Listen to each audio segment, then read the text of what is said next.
At a unit in Wollongong, south of Sydney, a man is preparing to dispose of a teenage girl's body.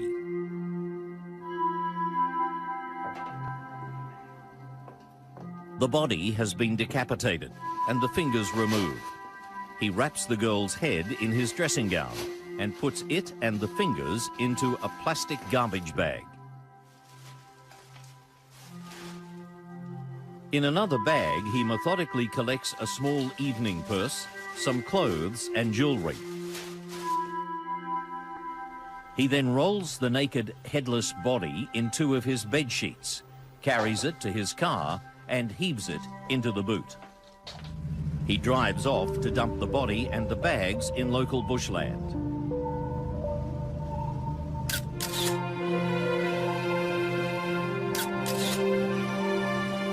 When the body is discovered the next day, police appear to have very few clues with which to solve a baffling crime. Do you mind this for me? I'll be back soon, all right? Yeah, sure, mate. But slowly, a trail of evidence will emerge as detectives embark on one of Australia's most sensational murder cases, involving a brilliant, groundbreaking forensic investigation.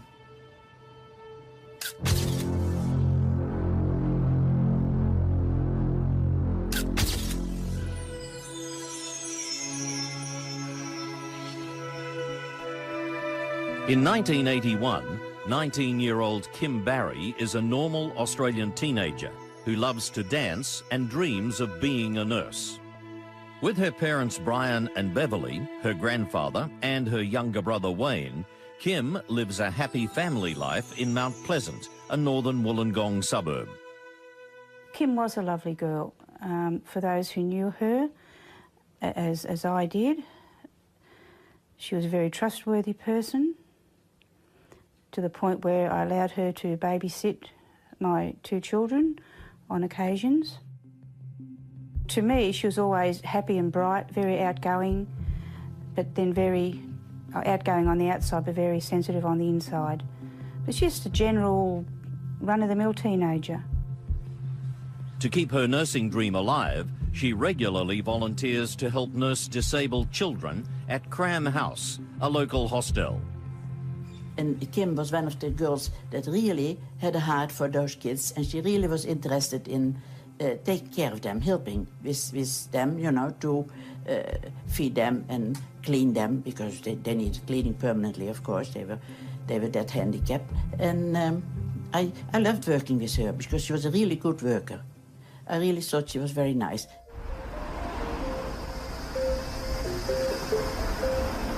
On Friday, the 6th of February, 1981, Kim Barry's parents, Brian and Beverly, are out of town for the night.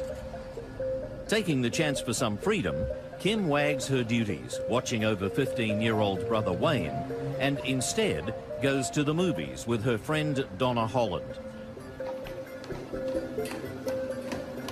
Afterwards, the girls visit a popular local disco, the Crown Gardens.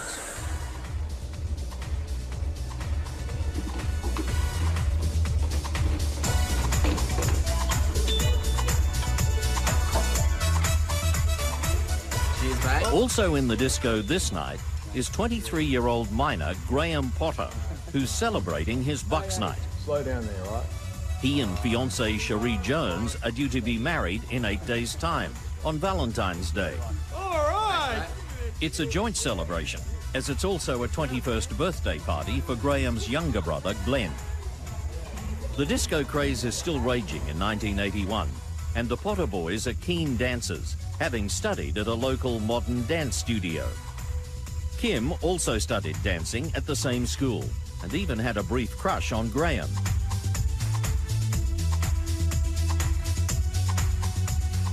I think I'm just going to go home soon. I feel really sick. The last train's coming soon. Come on, stay. I don't want to be left here by myself. Look, you can stay at my house. After buying Kim a bottle of wine, Donna decides to go home. She's not feeling well and has to get up early for work.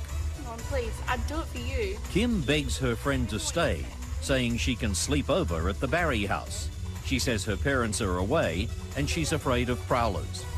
But Donna sees this as a silly excuse to get her to stay. She checks Kim's purse and makes sure she has enough money for the taxi, then says goodbye. Bye. Call you in the morning anyway. Okay. It's the last time she will see her friend.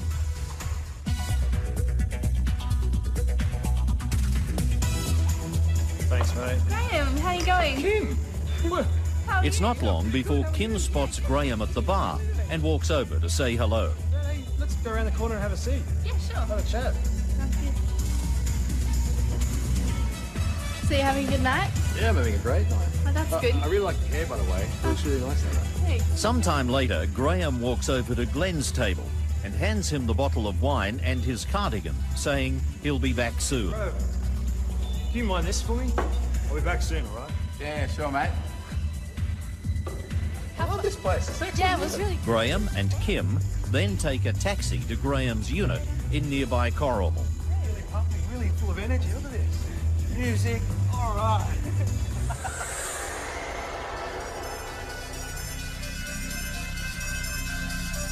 About an hour later, Graham arrives back at the disco alone. How'd you go? No, mate.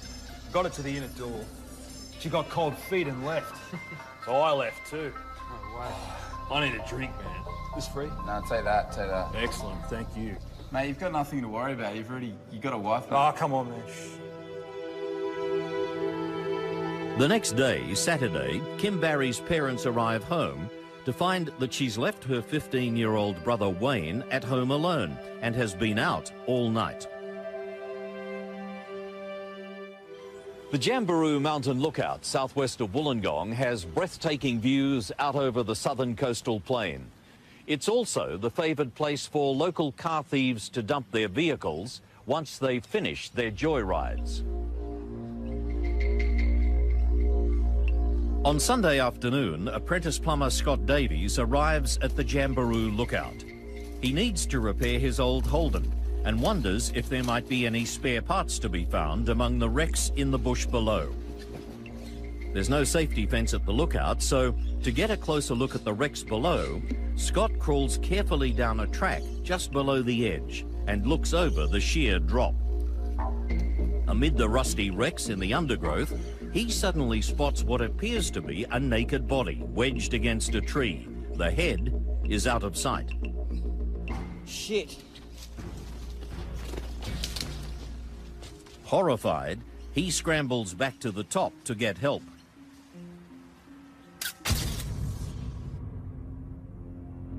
The body is in a crouching position with rope tying the heels to the wrists. A bra and bone-coloured blouse have been used to bind the arms together.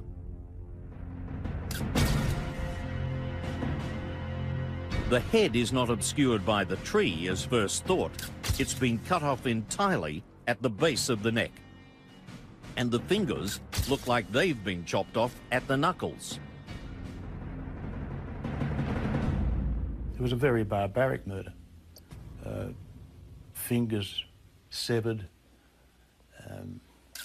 head decapitated, and no sign of either anywhere near the body. They'd just been flung over a cliff, tied with rope and just thrown over the cliff.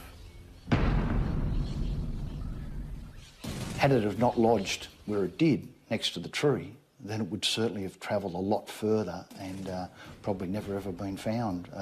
Or if it had been found, it would have been found in a skeletal state. It was recovered and taken back to the morgue, and having worked at homicide for many years and seen some pretty gruesome stuff, that's probably one of the most grisly I've ever had to deal with.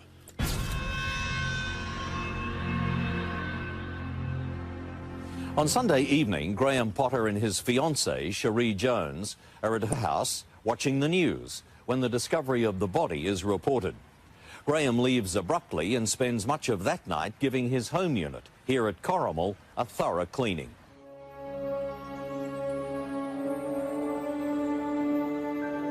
At the Jamberoo Mountain Lookout, police begin a massive search of the area.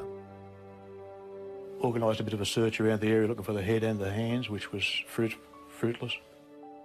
When we examined the body, we found that it had an unusual bra attached to it and a blouse. That was the only clues that we had as to who this girl might be.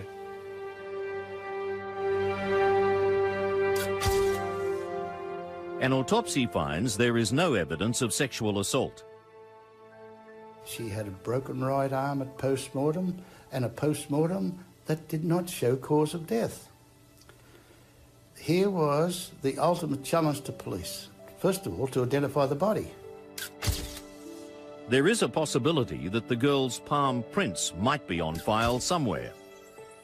There were no computers about. It was handed to me to search those handprints against all known females wherever possible, drugs offences particularly if I could, and endeavour to identify them. Without a computer, it was a Herculean task. I did not relish the job at all, but I remember digging out a few hundred palm prints through them. Faced with so little to go on, detectives hold a press conference on Monday morning and make the unusual decision to see clues. And although it was going to be quite gruesome for the public to see, the only way we could see that you could have this person identified, this female identified, was to show the clothing that was found. And that was a brassiere and a blouse.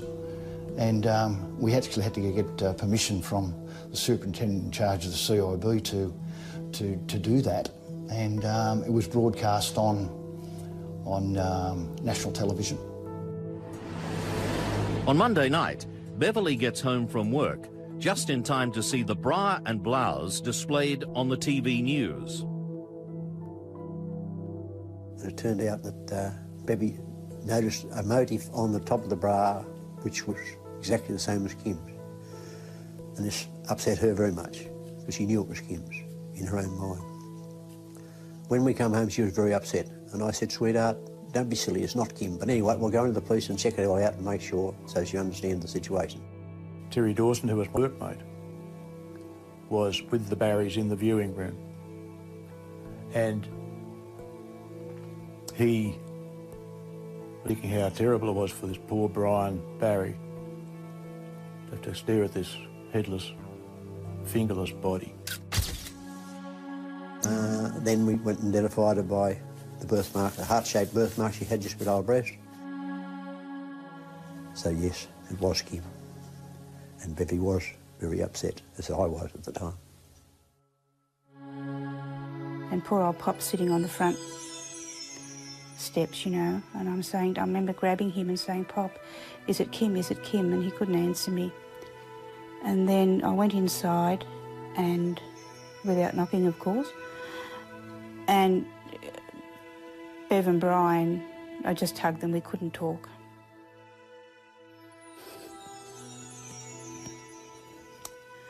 Sorry. And I didn't have to ask them, was it Kim?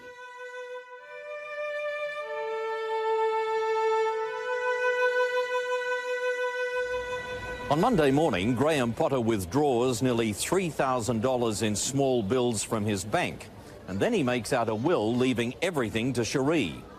He also gives his solicitor a letter for her, telling the lawyer that he's in trouble and must go away.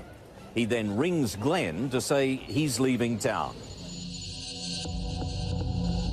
The next day, Cherie receives the letter from Graham, telling her simply that he's gone away, declaring his undying love, and promising her that in time, he'll explain his reasons. A few weeks pass and public interest is beginning to wane when suddenly another shocking discovery thrusts the case back into the headlines.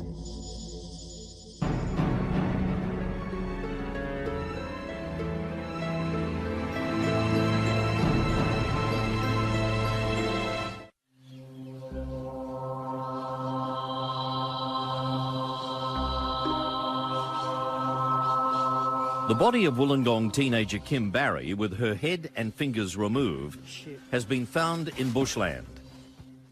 There is growing speculation that the gruesome killing and mutilation is the work of hardened criminals, possibly drug dealers. Why did the police immediately assume it was drug-related? Mainly, the post-mortem showed no evidence of sexual assault, and they likened it to a recent case called the Mr. Asia inquiry, where the drug lords disposed of their unwanted couriers by removing their heads and fingers, or hands even. No, I had to stop. Got too busy. Who we were looking for? We were looking for some person with, it was suggested at different times that it was a person with surgical background. It was a satanic ritual or similar things when the body was found. But these people, the public in Wollongong, were frightened, and we had to work very, very hard to allay their fears and to bring a person into custody. Police investigate every aspect of Kim's life, and they're quickly convinced she was a clean-living, kind, caring and responsible young woman. We knew there was no drugs because there was things that come up through school and that sort of situation, and the way she didn't want to become involved with girls involved in that scene throughout her school life, and particularly in the high school. There was no suggestion whatsoever that Kim was involved in any way in anything other than a lawful occupation and a good family girl. It's clear that Kim was certainly not the type to be involved with criminals, let alone do anything to give them any reason to kill her. All they can say for certain is that she must have met her killer or killers either inside the Crown Gardens disco or soon after leaving. We then had a copy of the clothing that she wore on that night made up, exactly the same. And on the Friday night, following her death, we displayed this together with a photo of Kim outside the disco. And as a result, a number of people came forward and told us that they'd seen her at the disco that night. Hi, can I please have a bottle of Liebfrau wine? Sure, how many glasses? One of the bar attendants remembers selling Kim a bottle of Liebfrau wine. Meanwhile, Graham's sudden disappearance causes one friend who'd partied with the Potters at the disco to wonder if there's a connection with Kim's murder. He reports his suspicions to police. Information was received to the inquiry that Potter had gone missing from the area, and that was just put on what we call a running shoot at that time. And my workmate and I, Gary Roberts, were given the job of trying to track down where this Graham Potter might be. Oh, thanks, mate. Thank you. Checks on Potter's background show that, as well as working in the mines, he had also worked as an assistant at a hospital morgue, where he would have observed post-mortem examinations. I know, I haven't seen you. The major breakthrough comes when they establish that not only was Potter at the disco, but there is absolute proof he was actually with Kim. Do you really want to stay around here? I was thinking of leaving. Change the scene? Yeah. When my workmate and I went and interviewed one of the witnesses, she indicated to us that she was sitting there and a person she knew, being Graham Potter, walked over and put a bottle of Liebfrau wine on the table, as if to say, well, you finish this. We knew from previous information that Kim Barry had purchased the only bottle of Liebfrau wine that night. So that put Potter with Kim Barry. And then the information that he'd left the area and started us on his trail. Police immediately interview Potter's family and obtain a warrant to search his Corrimal unit. They're surprised to find it's been thoroughly cleaned and is completely empty. It was strange because Cherie Jones and the Potter family decided to put the unit on the market after Potter disappeared. And all of the things that were in the unit when this crime took place had been removed and taken to the parents' house. Police issue a bulletin to watch out for Cherie's 1970 white Holden sedan. Newspapers publish photos of Potter, but all police will say is that he's a person of interest and may have information that can help the investigation.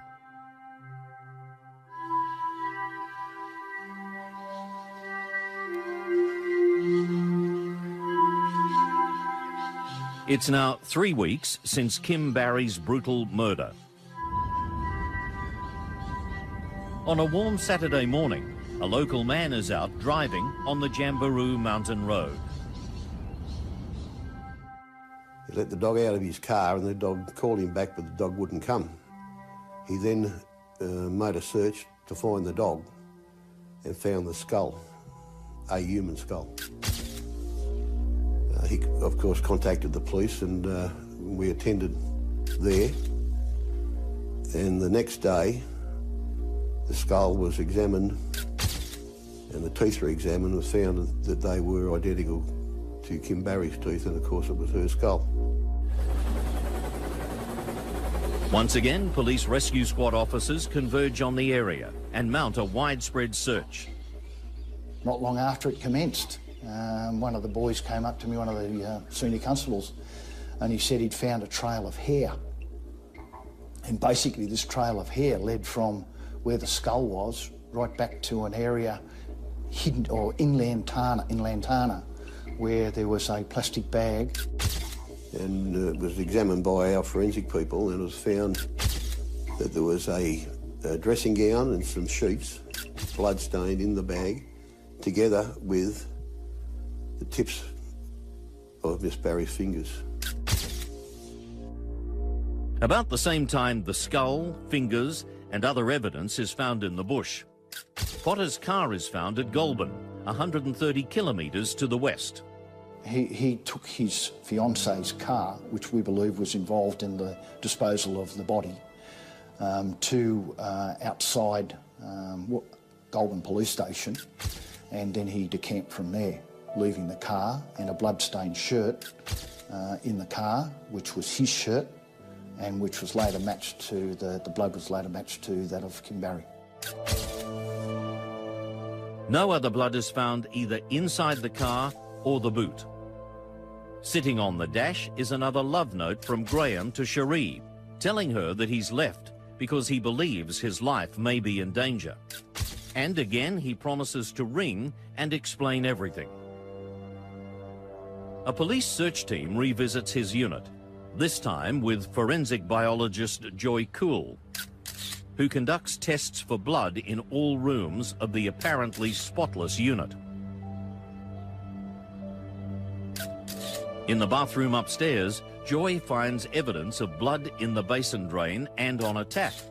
In the spare bedroom, 2 more blood stains are found, and then she spots shampoo bubbles near the edge of one wall.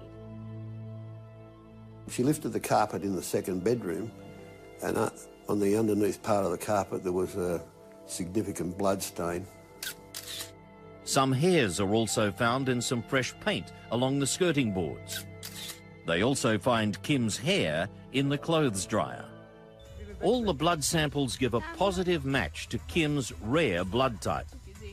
Her blood group fell in a very rare category. Less than 1% of the population had such a blood group, and this is years before DNA.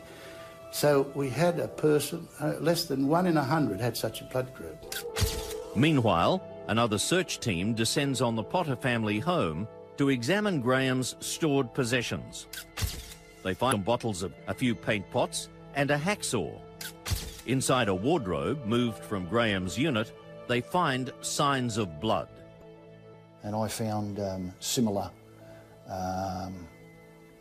sheeting, flannelette sheeting, and I also found a dressing gown cord which matched the blue-coloured dressing gown that was found.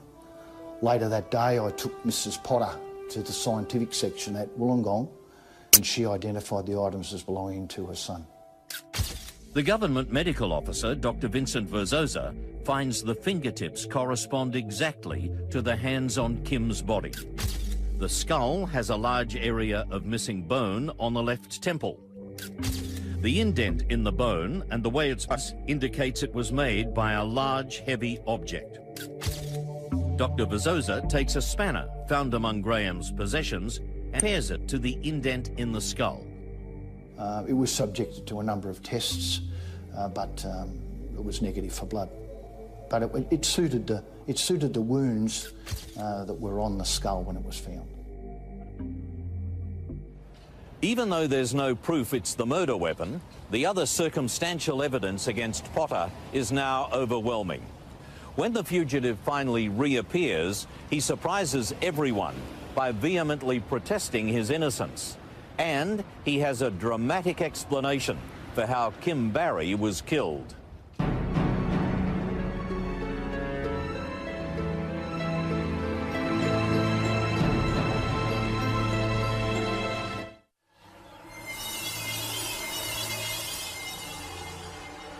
A brilliant forensic investigation into the murder and mutilation of teenager Kim Barry has identified the likely killer.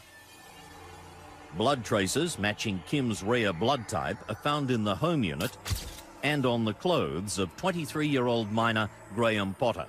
A national manhunt is underway. All other people were eliminated as suspects at that stage through our investigations. And it was a matter of finding Graham Jean Potter and being able to question him. Various sightings of Potter are reported from around Australia, but none can be verified. We always felt that he would return home because he was close to his family. But it was a waiting game. In early April, a motorist driving to Wollongong tells collectors at the old toll booths on the F6 expressway that he's seen Potter trying to hitch a lift. A few nights later, Potter sneaks into his parents' home, and after a tear-filled reunion, he tells them what happened to Kim Barry. His story begins on the evening of his Bucks party when Glenn left his car at Graham's Corrimal home unit and the two brothers took a cab into town. Thanks, mate. Graham, how you going? Kim! How are you? Around midnight at the Crown Gardens disco, he meets a girl he knows only as Kim, and they sit and talk on the lounge. You look upset. What's the matter? These two men were harassing me. They kept walking up and threatening me. Why would they want to do something like that? I don't know, but I want to leave. He says she tells him she's frightened and trying to hide from two men who want to harm her. They might even be waiting for her outside. Not wanting to ignore a girl in distress, Graham says he agrees to escort her to the taxi rank. He leaves her half-finished bottle of wine and his cardigan with Glenn and his friends and goes outside with her to the taxi rank. What if they're outside waiting? Once outside the disco, Kim tells him she's afraid to go home. Can I come back to yours? Mum and Dad aren't home. I'm too scared to go home. Please, I'll tell you everything. Please? All right. I'm not far. I'm just... Okay, thank you. You'll be all right. It's about 1 a.m. when they catch a taxi to his unit. Come in. This is my place. Have a seat. Make a cup of coffee and you can tell me everything about it, all right? Thank you. All right.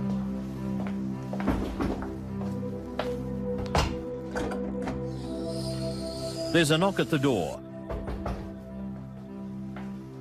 Who's that? and Graham assumes it's a friend who's missed the Bucks party. Hello? Hey! Hey! Oh, come on, mate. This is my... Two strange men push their way in. Do you know these people? It's all right. Just let me talk to them. They want to talk to Kim in private. Piss off upstairs. Are you sure? It's okay. It's okay.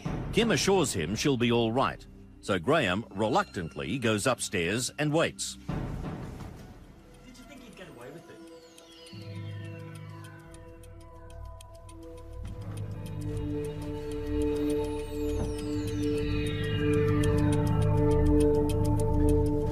it? Suddenly, he hears shouting and loud noises.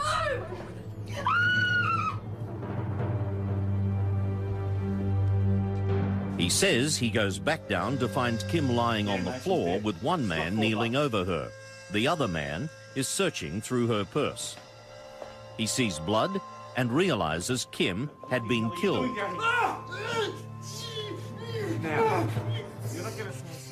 He's told if he doesn't keep his mouth shut and cooperate, he'll also be killed, along with his family. Don't worry about her. We'll take care of it. He begs them not to hurt him, promising he won't say anything. He says he's ordered to return to the disco and act as if nothing has happened. They warn him that if he tells anyone, then he will be blamed for the murder as it happened in his unit. It's about 2 a.m. when he gets back to the disco.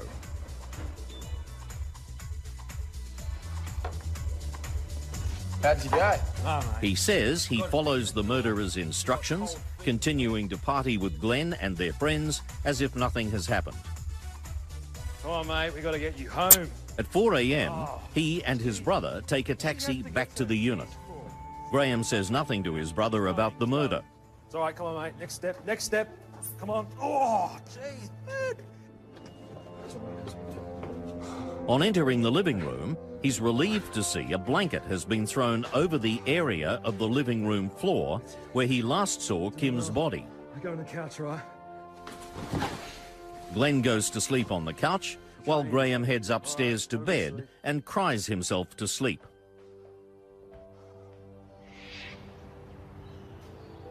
The next day, Glenn leaves at 7 a.m, and soon afterwards there is another knock at the door. Morning, sunshine. Let's go. Let's move. The murderers push their way in and force Graham upstairs, where they reveal Kim's body has been left in the spare bedroom. A horrified Graham is forced to stand by while the men decapitate the body on the floor of the upstairs bathroom using a knife and meat saw taken from the kitchen. No, stop! Are you going to cooperate? Yes. Are you going to cooperate? Yes, yes. It's your house. Everyone's going to think that you've done it. You've got to get rid of the body. You got it? What? Oi, look at up! They then instruct him to dispose of the body, warning him that if he doesn't continue to cooperate, he will be blamed for the murder. Graham says he's now in too deep to turn back.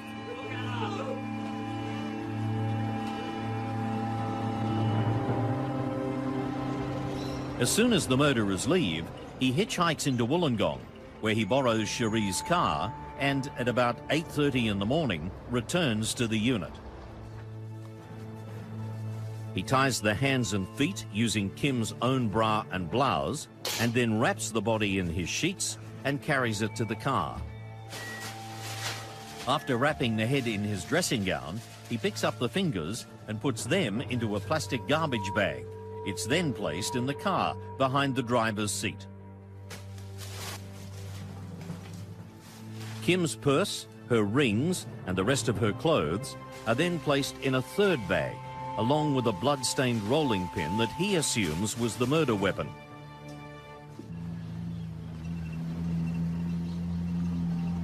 Graham drives up to Jamberoo Mountain Lookout, where he dumps the body.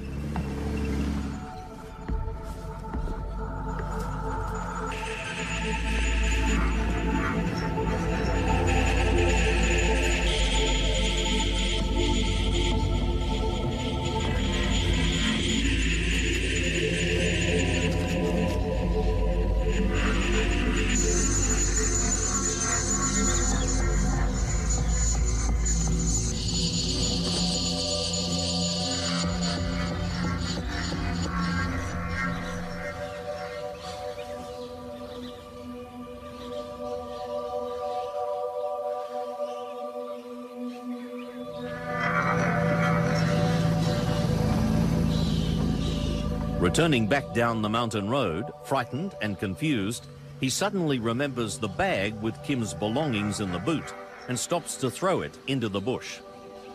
Further on, he was to realise the bag with the body parts was still behind his seat, and he pulled over again to throw it away.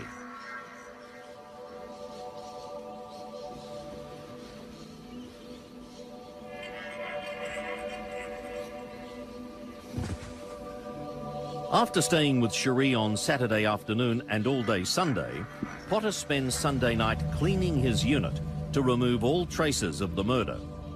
On Tuesday, he drives to Goulburn, abandons Cherie's car and takes a train to Melbourne, where he changes his appearance.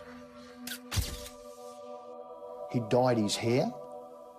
He'd dyed his chest hair to a reddish colour. So he'd obviously wanted to disguise himself while he was on the run, because his photo was national-wide as being wanted for Kim Barry's murder. Graham says that he flew to New Zealand, where he found a job. It's not until he hears he's under investigation that he decides to return to Wollongong and assist police with their inquiries. When Potter arrives home, his family calls the police and he's promptly charged with the murder. He refuses to answer any police questions, to make any statement, or to give any blood or hair samples. In fact, it's not until his trial that the police and public first hear his sensational explanation of what happened.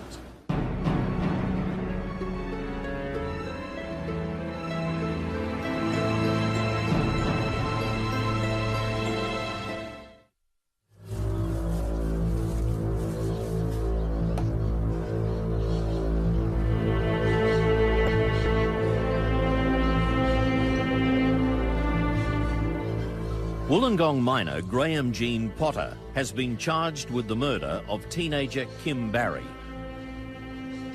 At this stage, he will only tell his lawyers the whole story and even adds some new information. Part of that statement also said, I remember on the way home, I said to Kim, will you pay for the taxi? And she showed me a purse that had no money in it. But I did notice all these little white packets, plastic bags full of white powder. But I didn't think anything of it at the time. Another logic tells you that if you've got $100,000 worth of heroin in your bag, which was disproved later, that you wouldn't be showing it to some idiot and saying you haven't got a penny. On July 22nd, 1981, Graham Potter appeared at a magistrate's committal hearing. Among the spectators were Kim's parents, Brian and Beverly Barry. The hearing lasted several days, and Brian attended every day, but refused to allow his wife to be present when evidence of Kim's mutilation was presented. The prosecution called more than 50 witnesses to outline all the evidence, pointing to Potter as the killer. It wasn't until the defence applied again for Potter to be released on bail that his story of Kim being murdered by two men is publicly aired for the first time. The revelation caused uproar in the courtroom. Potter's story is loaded with inconsistencies. He hardly knew Kim, and yet he claims he left his Bucks party and his brother's 21st to help her. He later took his brother back to a crime scene, knowing a body and two killers might still be there. And then he went to bed without even looking in the spare room. He returned to the disco. He went a short distance from Wollongong Police Station. So if his story has later come out that two other people had killed Kim Barry and had left and told him to get rid of the body, he was by himself. Why would he have gone to the police station? If you had got attacked by drug men and told to get away down to the dance hall and you came back 3 hours later, wouldn't you search the house for these terrifying thugs? But he doesn't even look into the spare bedroom. He alleged these two men had killed the girl. Let's go. Let's move. And they're going to come back to the scene of the crime after they let a person go and let him do whatever he liked to do. Police could be there examining the body. You've got to get rid of the body. You going to do that? All right. Do it. All right. And of course he went to the extraordinary length of dumping the body in one location and then of course the head and fingers in another location. While Potter's on the run, all the stories he's been reading, up until he ran and afterwards, always seemed to carry the same theme. People who chop heads off, people who remove hands are in the drug trade. Oh, no! Potter's lawyers again seek to have him released on bail. The request is again denied, but the court orders that his story of the two men be investigated. A police identikit expert is sent to Sydney's Long Bay Jail, where Graham spends an amazing 4.5 hours over 2 days choosing the facial features to make up portraits of the men. The identikit experts say witnesses usually choose the eyes first, but Graham keeps changing the eyes. And we had to then go around and see all the witnesses we knew from the disco and find out whether anyone had seen those particular men. Nobody had seen those men. The trial opens in the Wollongong Supreme Court in March 1982. Joy Cool presents all her evidence of the bloodstains found in Graham's unit, matching Kim's rare blood type. Even more sensational are the tests on a hacksaw found among Graham's possessions. A number of scientific tests were done by Detective Sergeant Henry Delaforce, an incredible scientific fellow, and probably one of the best in New South Wales at that time, if not the best. Sergeant Delaforce had to give illustrations of the markings left on bones using different saw blades. Delaforce also showed that pliers had most likely been used to remove the fingers from Kim's left hand. After 11 days of evidence, the Crown rests its case. Graham Potter is the only witness for the defence, but even now he avoids any questions. Instead, he makes what's called a doc statement, thereby avoiding cross-examination. He would have given himself in such a tangle that it would have been obvious to anyone that he was guilty. His legal advice would have given him, don't possibly get in the witness box because you're going to be ripped apart.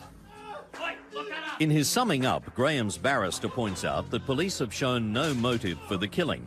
He also suggests that the two methods of removing the fingers is proof that two murderers were involved. The defence position is that Graham cooperated with the killers and ran away because he was genuinely in fear of his life. Crown Prosecutor Mr. Joseph Gibson, QC, then summed up, calling Graham Potter a cold, cunning and calculating killer. And just over an hour later, declares Graham guilty of murder. I remember Justice O'Brien making comment about that, what tremendous scientific work had been done, more particularly by Sergeant Delaforce and all members of the investigative team. It was a really a jigsaw puzzle that came together because of scientific work. It was a forensic evidence that carried through on the day because there was never any admissions. Witnesses, there wasn't any to my knowledge, and it was a very difficult case that had to be proved on forensic evidence. Are you satisfied that justice has been done? Yes, the judicial system has worked in accordance with the evidence described. A few months later, he marries Cherie in a brief ceremony inside Goulburn Jail. He continues to protest his innocence, and his new wife and the rest of the Potter family vowed to continue the fight for his freedom. When all appeals fail, they try to get the case reheard by the High Court of Australia, but the request is rejected.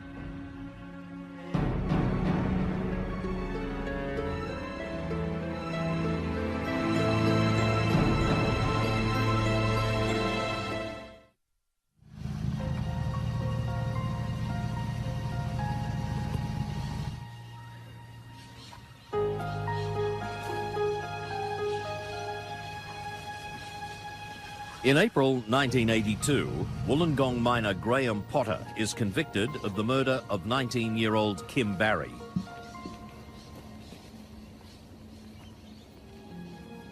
Come in. A lasting question hanging over the investigation is why. The motive suggested by police and prosecutors is that Potter took Kim home intending to have sex with her. one coming up. His idea of romance in this situation is he's probably had several drinks. It's his bucks night. He's going to play games until dawn with this lass. Thank you. Cheers.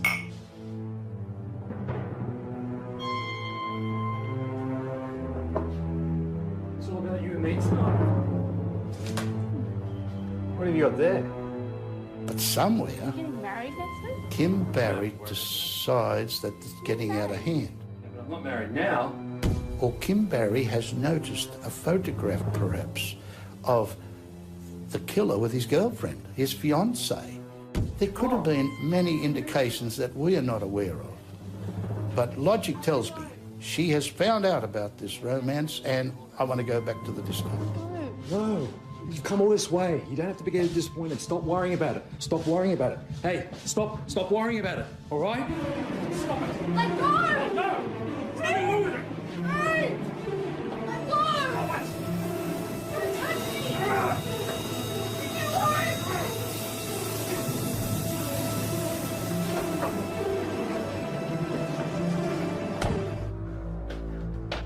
Detectives have even suggested that Kim may not have been killed with the first blow.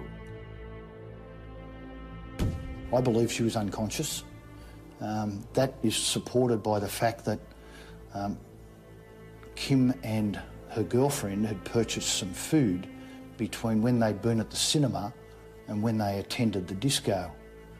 When the body of Kim Barry was subject to post-mortem, there were no stomach contents, which indicated that there was a complete digestion of the food over a period of time. The post-mortem indicates that she might have been left dying in Potter's unit for some hours. Detectives believe Potter must have lost his temper and hit Kim hard enough to cause serious injury. She may have even lost consciousness at this point. It looks like the killer has struck the girl savagely with a right-handed blow and then, losing all libido or other intents he had in mind, has decamped from the scene and immediately got a taxi back to the disco, which is a 15-minute drive, to establish an alibi when she might die because he thought, or I believe he thought, she was going to die. Cheers. Sorry. Come on, man. Come on. Jeez. When the party winds down at the disco, the Potter brothers head back to Graham's unit. All right. Have a good sleep. Brother's gone to sleep downstairs and the killer has gone upstairs to allegedly go to bed. He goes in and checks the spare room, but to his amazement, Kim Barry is still alive. It's believed Potter then panicked, took a heavy object, a spanner or a rolling pin,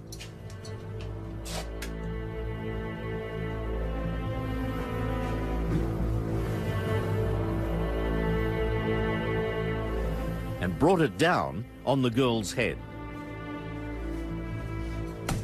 This was proven at post-mortem, two heavy strikes to the head by a right-handed person. But even then, she still is breathing. A blow to the front of the head doesn't always kill that easy. So then I believe, in my own mind, that he's strangled her. And this was supported later by the pink discoloration of the teeth. There was some forensic evidence that when a person is strangled, the tiny capillaries in the teeth themselves will burst, and the blood, the moisture of the blood will dry out and leave a pink discoloration at the bottom part of the teeth. In 1987, bushwalker Rod Pettit discovers a garbage bag in dense bush near Jamberoo Mountain Road. Inside is Kim's purse, her jewellery and clothes. I opened the bag up and I found a card with Kim Barry's name on it, and it had a couple of dollars in the old green $2 notes in there. Then I found the rolling pin and I'm sure there was a pair of shoes and a belt and I think a dress. There was no blood on the rolling pin either, but there's scarcely any doubt as to what part it played in the murder of this young girl. The contents of the purse match Donna's description exactly, right down to the two $2 notes she'd saved for her cab fare home from the disco. This is a little clasp purse which Kim had, and as you can see, to get tons of drugs in that, I don't know what he referred to as tons, but I doubt very much whether you get too much in there. In the end, all attempts to win a new inquiry into his case prove fruitless. Frustrated and depressed, Potter escapes from a minimum security jail in 1990, accompanied by another prisoner.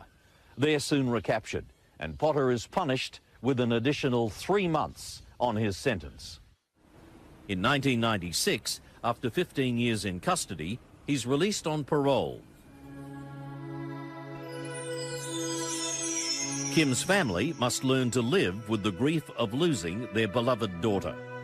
Throughout the ordeal, Brian has attempted to shield his wife from the worst aspects of the case and the gruesome details of the trial. It's not until years later, after Beverly has died, that Brian discovers that she eventually found her own way to cope through forgiveness. My wife forgave him long before I ever did. I didn't know that till after she died. My son forgave him long before I ever did. I'm the only one that didn't. I didn't give him for 23 years because he hadn't, and still doesn't admit, though, as far as I know, that he was guilty. That aside, it's not between me and him anymore, it's between him and God, and the only way I can get on with my life was to forgive him. And Graham Jean Potter, I have forgiven you. God be with you. Make your peace with God.